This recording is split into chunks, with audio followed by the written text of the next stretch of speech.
Bienvenidos a su clase de Física 2. Estamos en la lección número 13, la unidad número 3, la que estamos abordando, propiedades térmicas de la materia.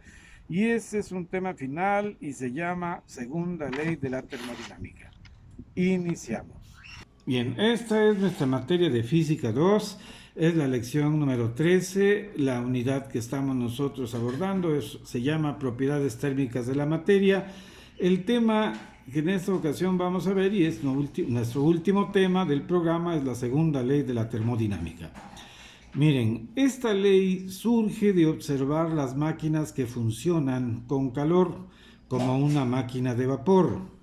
La eficiencia con que las máquinas pueden trabajar, en teoría, pueden transformar el 100% de energía en trabajo, aunque en la realidad, en el proceso, se genera calor que se pierde y por consiguiente energía.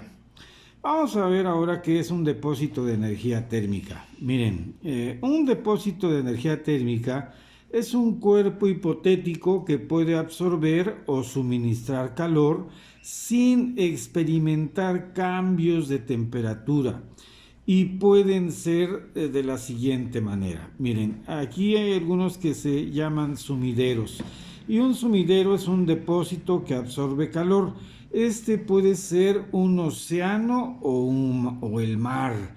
Miren, para poner más o menos claro esto y para que ustedes obviamente observen que este tipo de depósitos que absorben calor no experimentan cambios de temperatura, pues bueno, bastaría con decir, por ejemplo, que si yo caliento, por ejemplo, un pocillo, ¿verdad?, con agua y lo dejo a temperatura que hierva y ese pocillo, bueno, pues yo después lo vierto en lo que es el océano, lo que es el mar, pues bueno, vamos a ver ahí que no hay ninguna experimentación de cambio de temperatura del mar o del océano, porque yo haya vaciado un pocillo de agua hirviendo.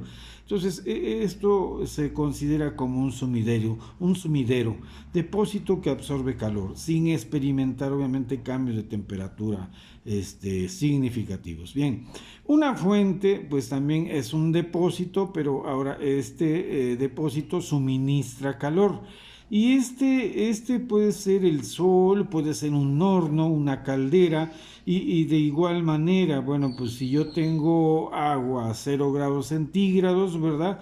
Y yo la vierto, por ejemplo, en un horno, en una caldera, que es un dispositivo que tiene altas temperaturas, pues no voy a hacer que cambie o que varíe significativamente su temperatura. Entonces a esto se le llama fuente. Bien, nosotros tenemos aquí también una definición de lo que es una máquina térmica. Miren, una máquina térmica es un dispositivo que convierte energía térmica en otras formas de energía. Se caracteriza por lo siguiente. Miren, vamos a ver aquí, ¿verdad? Cómo más o menos funciona lo que es una máquina térmica. Bueno, pues aquí tenemos lo que es una fuente. La fuente es una fuente con temperatura alta, ¿verdad? Aquí nosotros vamos a suministrar calor, ¿verdad? El calor entra, lo que vendría siendo una máquina térmica. Aquí se procesa el calor, se produce un trabajo, hay un trabajo que puede realizar esa máquina térmica, pero finalmente hay un calor que sale. Y ese calor que sale de la máquina térmica tiene que irse a un sumidero con temperatura baja. Bien, entonces fíjense bien, aquí nosotros tenemos, recibe calor de una fuente con alta temperatura, es una máquina térmica. Después convierte parte del calor en trabajo, aquí estamos viendo, ¿verdad? Lo convierte en trabajo. Bien, ahora rechaza el calor de desecho hacia un sumidero de calor de baja temperatura. Entonces el calor obviamente que se pierde se va, ¿verdad?, aquí a lo que es un sumidero. Y esto obviamente opera en un ciclo. Ahora, la segunda ley de la termodinámica nos dice que es un criterio de acuerdo a Kelvin Planck. y nos dice, establece que ninguna máquina térmica puede tener una eficiencia térmica del 100%.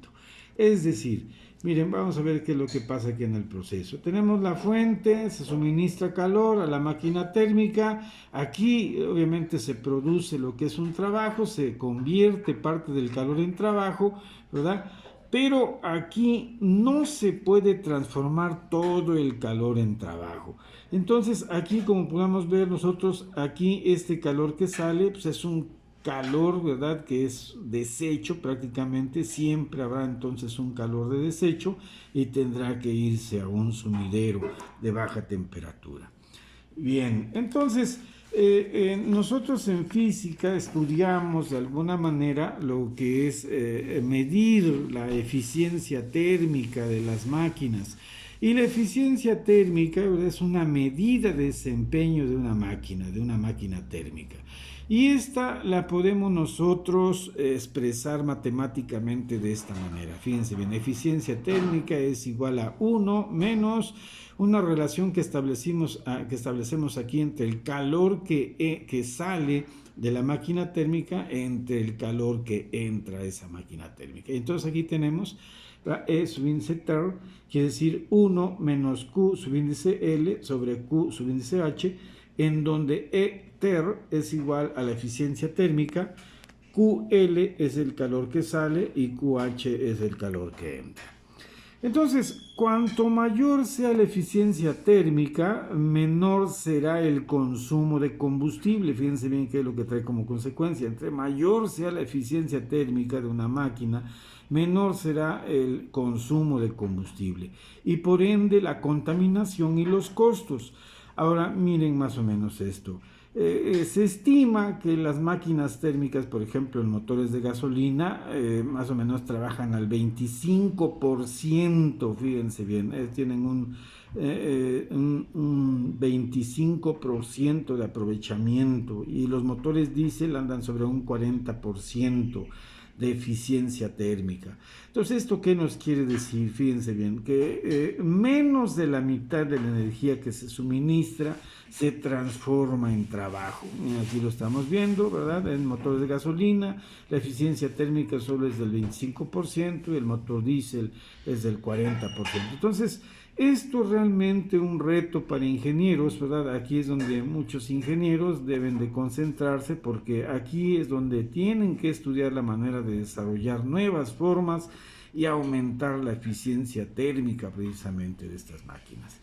Bien, esto es con respecto al último tema. Miren muchachos, vamos a ver ahora las respuestas de lo que son la solución, o sea, las respuestas de los problemas de la tarea número 3. Fíjense bien, aquí están las respuestas. Tenemos un primer problema, nos dicen ahí calcular cuál es la presión que debe ejercerse a temperatura constante si el producto inicial vale 14 litros atmósferas para reducir el volumen a la décima parte. Entonces aquí nosotros tenemos, ¿sí?, que tenemos como incógnita. Tenemos nosotros la presión final, no la conocemos. Aquí tenemos el producto inicial de la presión por el volumen, vale 14 litros atmósfera, y el volumen final que nosotros queremos es la décima parte, es un décimo, ¿verdad?, de litro. Bien, la fórmula que tenemos es P sobre P' es igual a B' sobre B. Despejamos aquí nuestra incógnita que es P', aquí tenemos P' y esto es igual a P. Bien, entonces P' decíamos es igual a PB entre B'. Entonces fíjense bien, o sea, nosotros este P' aquí la tenemos como un denominador, o sea, tendríamos que pasarlo aquí al otro lado y pasaría, si está dividiendo aquí, pasaría multiplicando, aquí tendríamos P'. Entonces después se trata de que pasemos esta B' para el otro lado, si está multiplicando va a pasar dividiendo, aquí está dividiendo, y esta si está dividiendo va a pasar para este lado multiplicando, pues aquí está multiplicando. Y entonces nos queda nuestra fórmula despejada, P' es igual a PB entre B'. Sustituimos, P' va a ser igual a 14 entre B' que vale un décimo, ¿verdad? Y esto aquí lo podemos expresar de esta manera. Esta es un quebrado de quebrados, multiplicamos extremos por extremos, nos da el numerador, y medios por medios nos da el denominador. Y esto va a ser igual a 140 atmósferas. Este es el resultado de nuestro problema número 1. Presión final es igual a 140 atmósferas. Bien, en un problema 2 tenemos aquí que se dice, se tiene un gas a una presión constante a 32 grados centímetros de temperatura, ocupando 45 litros. ¿Cuál será su nuevo volumen si la temperatura final fuera de 97 grados centígrados? Entonces, aquí tenemos nosotros que el volumen final es nuestra incógnita. Tenemos que la temperatura inicial viene siendo 32 grados centígrados. Aquí lo pasamos a grados Kelvin. Acuérdense bien, son 233 más 32, nos dan 305. La temperatura final, el volumen final vienen siendo 45 litros ahora, y la temperatura final vendrían siendo 97 grados. Entonces lo pasamos a grados Kelvin y nos serían temperatura final 370 grados Kelvin. Nuestra fórmula es B sobre T y es igual a B subíndice O sobre T subíndice O. Despejamos el volumen final, que es B, y esto nos va a dar igual a B subíndice O por T entre T subíndice O. Bien, sustituimos. Aquí el volumen inicial vale 45 litros, la temperatura final vale 370 grados Kelvin, y aquí la temperatura inicial vale 305 grados. Entonces hacemos las operaciones y nos da un volumen igual a 54.59 litros. Ese sería el resultado. Volumen es igual a 54.59 litros. Este es nuestro resultado. Bien. Vamos ahora con el problema número 3 planteado, y en el problema número 3 nos dice así, dice, un gas a un volumen constante tiene una presión de 3 atmósferas a 0 grados centígrados. Se desea saber cuál es su nueva presión a los 60 grados centígrados. Bien, entonces aquí nosotros tenemos, ¿verdad?, que nuestros datos, P es nuestra incógnita, P subíndice O es igual a 3 atmósferas, ¿verdad?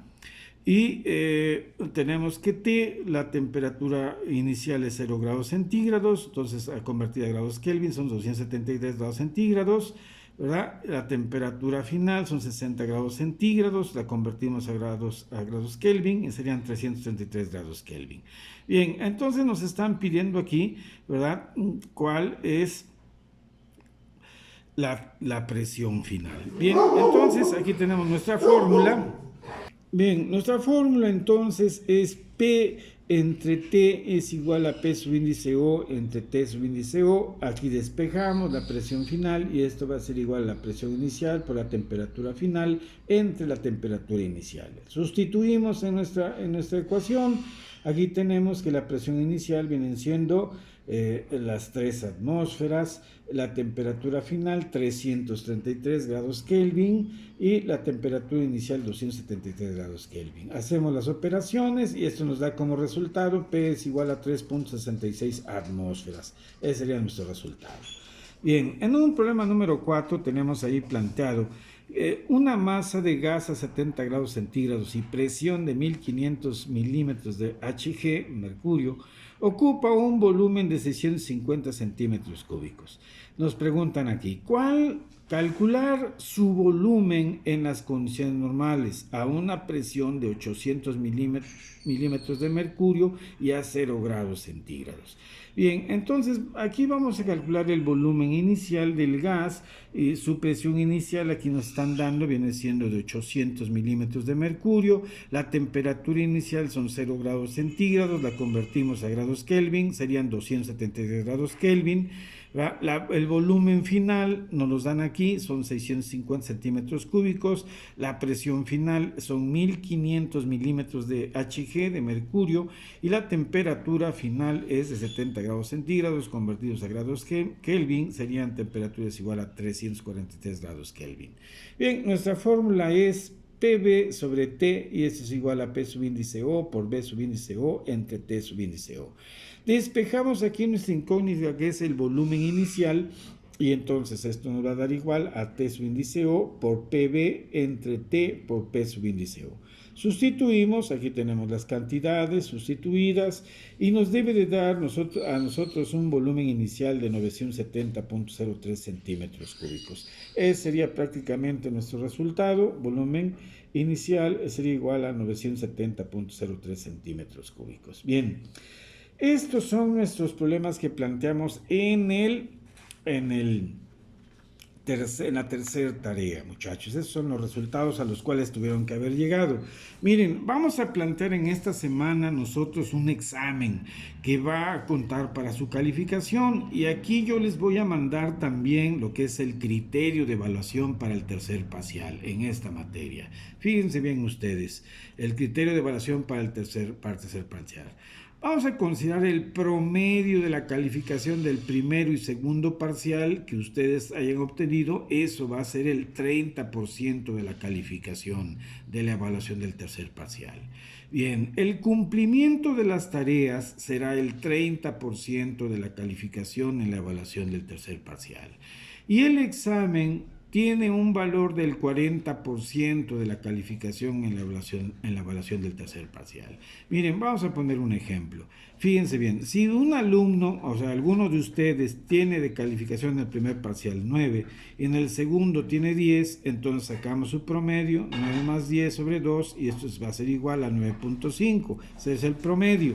Bien. Obtenemos el 30% del promedio, o sea 9.5 por 0.3, y esto va a ser igual a 2.85. Entonces, aquí el alumno habrá ganado, fíjense bien, 2.85 de su calificación en la evaluación del tercer parcial.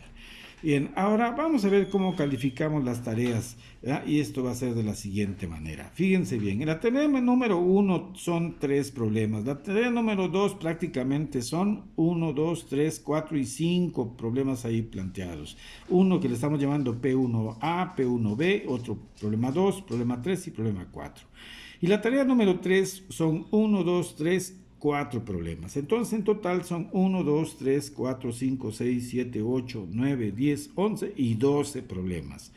Todos esos ya fueron calificados. Yo me encargué de revisarlos y puse una calificación.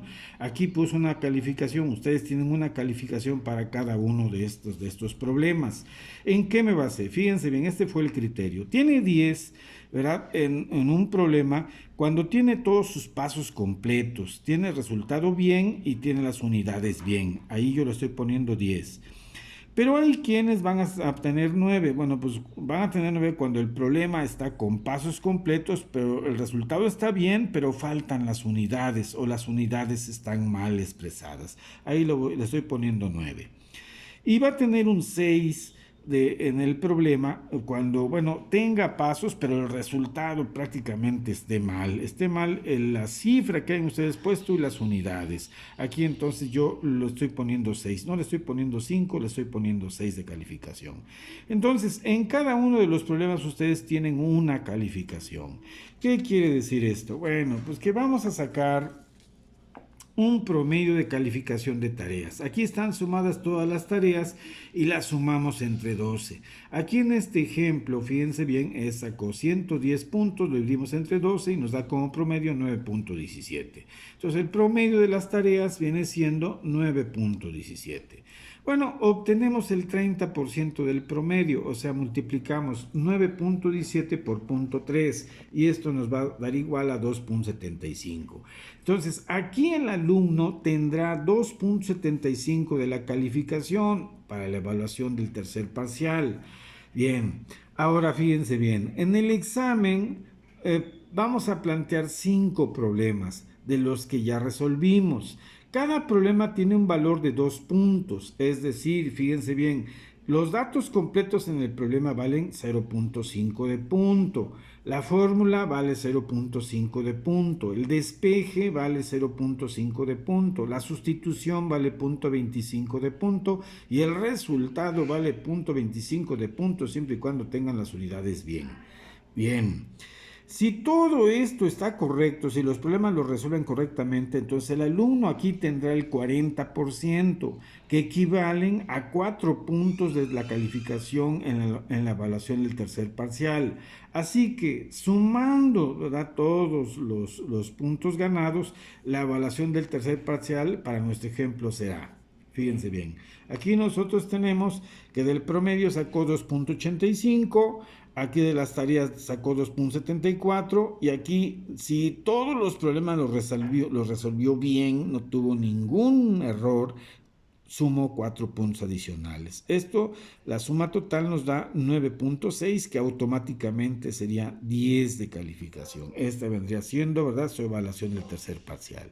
Entonces, en forma similar voy a ir integrando la calificación de cada uno de ustedes. Bien, no me queda otra más que decirles, muchachos, cumplan obviamente con ver precisamente todas estas indicaciones, resuelvan su examen que está programado para la fecha que está programada ahí. Estamos viendo que para este examen de física 2 es el martes 19, y el horario que nosotros le vamos a dar para que ustedes resuelvan este examen, muchachos, va a ser a partir de 10 de la mañana, fíjense bien, de 10 de la mañana a 2 de la tarde. De 10 de la mañana a 2 de la tarde va a ser el horario en el cual van ustedes a tener que mandarme sus resultados. De 10 de la mañana a 2 de la tarde